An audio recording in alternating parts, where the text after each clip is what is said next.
Salmo 121, na minha Bíblia aqui não tem uma referência. O autor só está dizendo que é um cântico dos degraus. E aí o Salmo 121, a palavra de Deus diz assim: elevo os meus olhos para os montes, de onde me virá o socorro? O meu socorro vem do Senhor, que fez o céu e a terra. Não deixará vacilar o teu pé. Aquele que te guarda não tosquenejará. Neis que não tosquenejará e nem dormirá o guarda de Israel. O Senhor é quem te guarda. O Senhor é a tua sombra, a tua direita. O sol não te molestará de dia e nem a lua de noite. O Senhor te guardará de todo mal. Ele guardará a tua alma. O Senhor guardará a tua entrada e a tua saída, desde agora e para sempre. Amém? Então está aí o Salmo 121. Não tem um autor definido, mais ou menos como eu disse aqui na minha Bíblia, não tem um autor definido, mas é um cântico peregrino, é um cântico do viajante, alguém que estava viajando e escreveu esse texto. E é interessante que ele é diferente do sentido que a gente sempre trabalhou durante toda a nossa vida cristã, sobre a questão desse primeiro, principalmente do primeiro verso.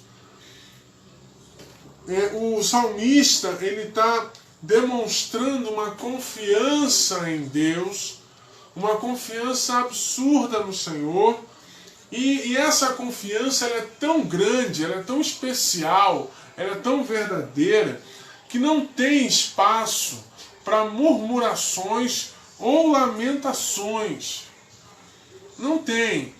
Aquele que tem o Senhor como seu socorro, aquele que confia de maneira verdadeira no Senhor, esse, quando no seu dia a dia as misericórdias são tão grandes, ele sente tanto o poder de Deus sobre a vida dele, ele tem tanto apreço pela presença do Senhor, a presença do Senhor na vida dele é tão forte, que ele não tem tempo para murmurar, para lamentar, para reclamar dos desígnios de Deus sobre a sua vida.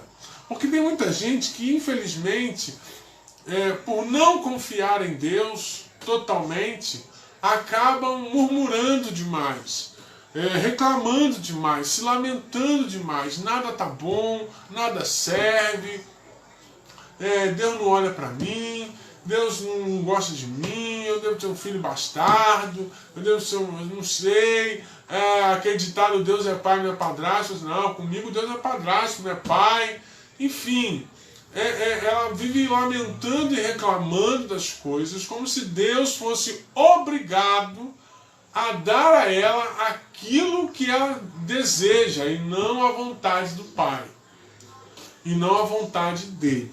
Então, o salmista, nesse capítulo 121, ele demonstra uma confiança onde não há espaço para reclamações e insatisfações. O crente em Cristo Jesus, o salvo em Cristo Jesus, ele é alguém completo, porque ele tem a presença do Espírito Santo de Deus com ele. Ele tem as necessidades, carece das necessidades, mas ele é alguém que é suficiente, ele não precisa de mais. Ele não precisa de mais para ser feliz, porque ele é feliz pela presença de Deus na sua vida. Então vamos lá, ao destrinchar um pouquinho o texto. No verso 1 e verso 2, ele diz: eleva os meus olhos para os montes, de onde me virá o socorro. O meu socorro vem do Senhor, que fez o céu e a terra. O sentido que o salmista dá a essa frase é um sentido muito interessante. Ele não está precisando de ajuda neste momento. Ele não está precisando de ajuda. Eu tô angustiado. Eu olhei para o monte e vi o socorro. Não. É como se ele estivesse dizendo assim: Se eu estivesse em perigo, para onde deve ser o meu olhar? Quando eu estou precisando, quando eu estou necessitado da presença de Deus, para onde eu devo ter o meu olhar? O meu olhar, a minha voz, a minha oração, a minha devoção deve ser ao Senhor Deus que fez o céu e a terra, porque Ele é o meu socorro. Ele não estava passando por apuros nesse momento, ele estava ensinando que nas trajetórias da vida, sempre quando ele se visse em situações desesperadoras, situações complexas, o socorro dele vinha do Senhor, que fez o céu e a terra. Ele olha para Deus, ele busca Deus, busca o Senhor, porque ele entende que Deus é o seu socorro. E aí eu preciso te fazer uma pergunta neste momento sobre esse início desse texto. Para quem que você tem olhado? Para quem você tem pedido socorro? Quem é o seu socorro? Quando você está em situação difícil, para onde você em quem você busca socorro? Para onde você olha? O salmista olha para os montes, né? A cidade de Jerusalém é uma cidade com muitos montes, então ele olhava para os montes, aguardando em Deus o socorro. E aí de onde você busca o socorro? É na sua inteligência? É na sua perspicácia? Na sua malícia? É em alguém? Né?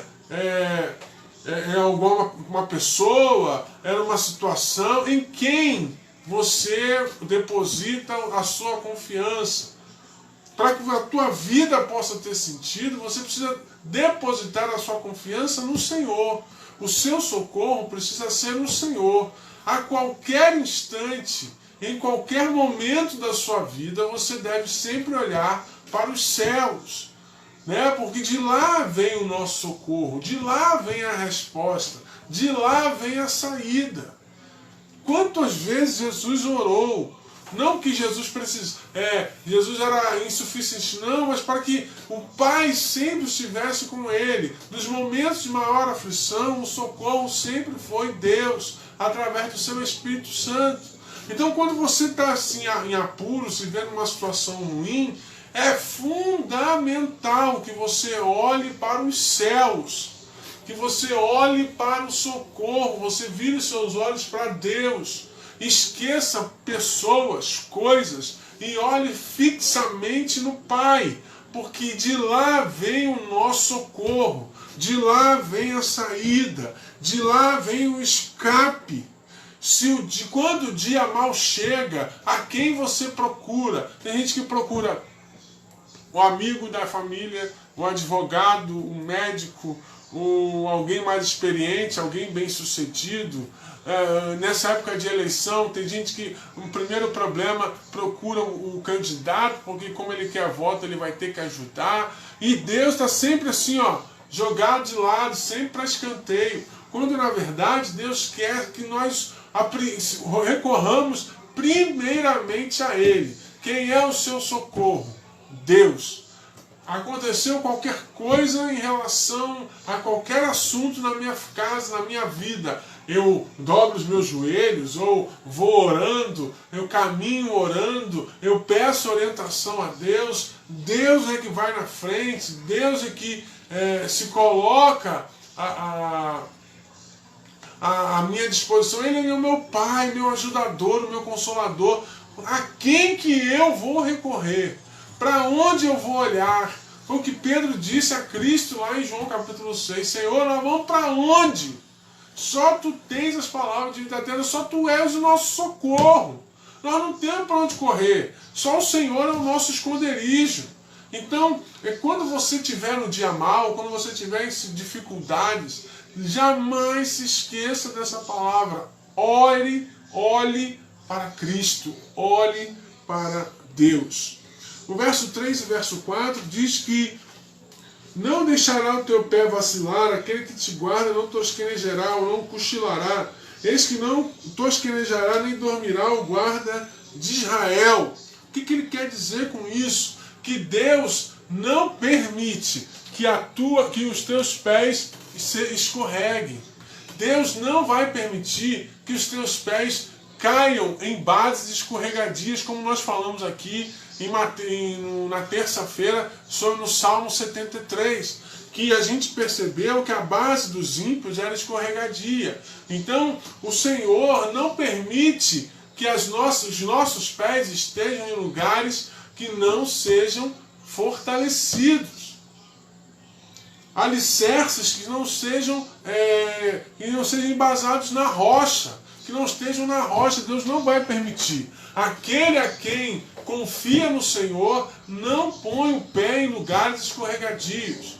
Quem confia, bota a sua confiança no Senhor de verdade, de maneira genuína, sem lamentações, sem murmurações, sem reclamações,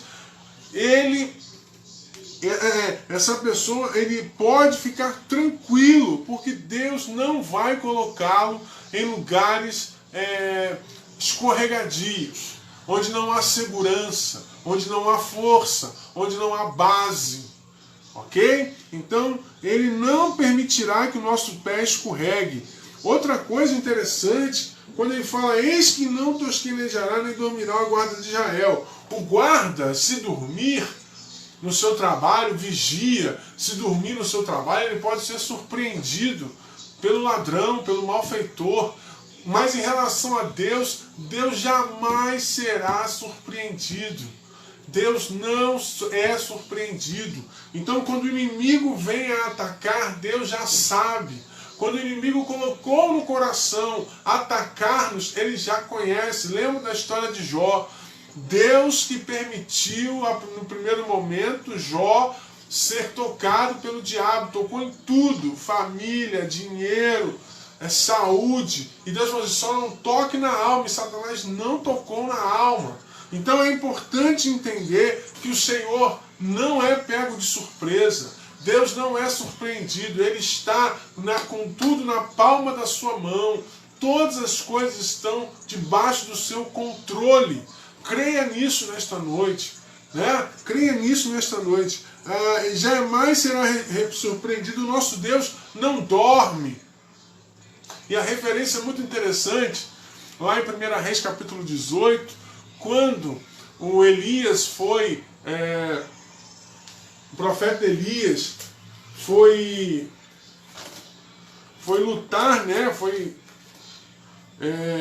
com os profetas de Baal, né, a partir lá do verso 22, 1 Reis capítulo 18, a partir do verso 22, e aí o desafio de Elias é que os profetas, 450, depois 400, invocassem Baal. E aí eles começam a invocar Baal, rasgar as suas vestes e nada acontece. E aí Elias fala assim, gritem, falem mais alto. Será que ele não pode estar dormindo? Então, diferente de Deus, os deuses pagãos, eles dormem.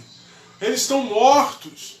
Eles estão mortos. No momento que você mais precisa, ou que a pessoa mais precisa, eles não estão à tua disposição. Mas Deus está sempre cuidando de nós, cuidando do seu povo. Quando a gente está dormindo, está descansando, Ele está cuidando da nossa vida, cuidando das nossas coisas. Então é importante entender que o Senhor jamais é surpreendido nas nossas caminhadas. E por último, o terceiro pedaço do texto, que é o verso de 5 a 8. O Senhor é quem te guarda, o Senhor é a tua sombra à tua direita. Tá, esse pedacinho desse texto de 5 a 8 fala de um Deus que nos guarda. A presença de Deus é refúgio e proteção contra qualquer inimigo.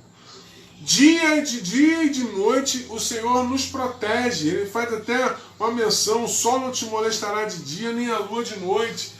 Né? Fazendo referência lá ao povo de Israel, também fazendo referência à insolação, ao câncer de hoje, no nosso tempo, câncer de pele, quem se expõe muito ao sol, mas a proteção do Senhor jamais vai permitir que você seja molestado, seja pelo sol, pela lua, pelas circunstâncias ao redor. Por quê, pastor? Porque eu sou bonito? Não, porque a presença de Deus é refúgio e proteção contra qualquer inimigo, contra qualquer situação. A presença de Deus nos protege. A presença do Senhor é proteção, nos protege de todo o mal. O povo de Israel, andando no deserto, tinha uma nuvem à sua frente protegendo o sol e tinha uma coluna de fogo à noite protegendo-os do frio. O deserto é muito extremo, o calor é muito lá em cima e à noite o frio, a temperatura cai de maneira assustadora,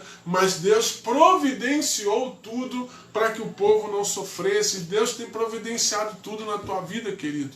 É que talvez você não esteja olhando com os olhos da fé, talvez você não consiga enxergar, você está com escama nos olhos, você não consegue perceber o quanto que Deus já tem feito na tua vida. Nesta noite eu quero que você, a minha oração é que você abra os seus olhos, abra a sua visão, para você entender o que Deus tem feito na sua vida e o propósito dele para você. Tá? Deus tem um propósito, tem algo com você, que só você e Deus, e só você com ele vai poder descobrir. Então, de dia e de noite, a proteção do Senhor é sempre a proteção do Senhor. E por último, no finalzinho do texto, quando ele fala, o Senhor te guardará de todo mal, ele guardará a tua alma, o Senhor guardará a tua entrada e a tua saída, desde agora para sempre. O que significa esse texto de guardar guardar a tua entrada e a tua saída? Deus não é um Deus de obras incompletas. Lá em Filipenses, se não me engano, no capítulo 1, diz que aquele que começou a boa obra é fiel para completá-la. Deus não faz obra, Deus não deixa obras incompletas. Ele está fazendo uma grande obra na minha vida que ainda não terminou. Ele pode fazer uma grande obra na tua vida e Ele vai fazer todo dia. Mas é importante quando ele fala que o Senhor guarda a tua entrada, a tua saída desde agora para sempre. Significa que o Senhor nos guarda por completo. O Senhor guarda quem nós somos e o que fazemos. Ele nos guarda na nossa vida e nas nossas profissões. Ele nos guarda nos nossos estudos. Ele guarda nos nossos investimentos, nas nossas viagens, no nosso lazer, na nossa vida. O Senhor, o nosso socorro, tem guardado as nossas vidas, não só quando saímos, mas quando estamos em casa, quando nós estamos ajoelhados aos seus pés, orando. O Senhor tem guardado as nossas vidas. Quando ele fala que o Senhor guardará a tua entrada e a tua saída. Por viajante, ele está dizendo o cântico do viajante, como falamos no início, ele guarda a chegada do viajante, a hospedagem, um período que ele vai estar ali e depois ele guarda a sua volta. Assim, quando nós viajamos, é sempre assim, a mesma coisa. Nós, nesse tempo, o que fazemos, o que somos, o que temos, o Senhor nos guarda todo o tempo. Conta aí, escreve aí, se você puder, um livramento que Deus já te deu, algo que você não esperava e Deus não te deu livramento. Quem foi que nunca passou por um livramento da parte de Deus, que estava andando e sentiu alguém puxando, e aquele puxão foi fundamental, uma palavra, olha, não vai, eu me lembro que eu estava na faculdade, e eu trabalhava num colégio em Sarapuí, e ia para Castelo, lá em Realengo. E naquele dia, naquela época, a violência no Rio de Janeiro estava insuportável. E naquele dia meu telefone descarregou, acabei desligando o celular. Aí peguei um ônibus com um amigo, colega de colégio. O colega de colégio me pegou um ônibus junto comigo e a gente foi conversando. E naquele dia o telefone dele tocou. E era a família dele. Falou assim, olha, não vá para... A gente estava em Realengo, falei, não vá para Realengo hoje. Houve um problema em Bangu 1. E toda aquela região, a ordem é para fechar. Então não vá para a faculdade, de onde você estiver indo, você solta e vem para casa. E eu estava ali com ele. O que eu achei que era coincidência de ter encontrado com ele era a provisão de Deus para me tirar da rota do perigo lá indo para a faculdade. Ou seja, é o Deus guardando a minha entrada, a minha saída, a minha locomoção, o meu estudo, o meu trabalho, a minha família. É o Senhor o nosso socorro. Mas para isso nós precisamos entender que o primeiro lugar ou a primeira pessoa que nós devemos olhar quando chegar o dia mal tem que ser o Senhor nas nossas vidas. Não adianta também você olhar para tudo quanto é pessoa e tudo quanto é coisa, situação, e aí depois quando você perceber que esgotou todas as suas instâncias, você procurar a Deus. Talvez não dê tempo mais. Mas quando você procura Deus, quando você procura Deus como a primeira pessoa, quando eu preciso, o dia mal chega, a quem eu recorro, a primeira pessoa precisa ser o Senhor. Ele é o nosso socorro aqui, de onde passamos, independente de onde nós estamos, o Senhor é o nosso socorro. Ele guarda a tua entrada e a tua saída, desde agora e para sempre. Amém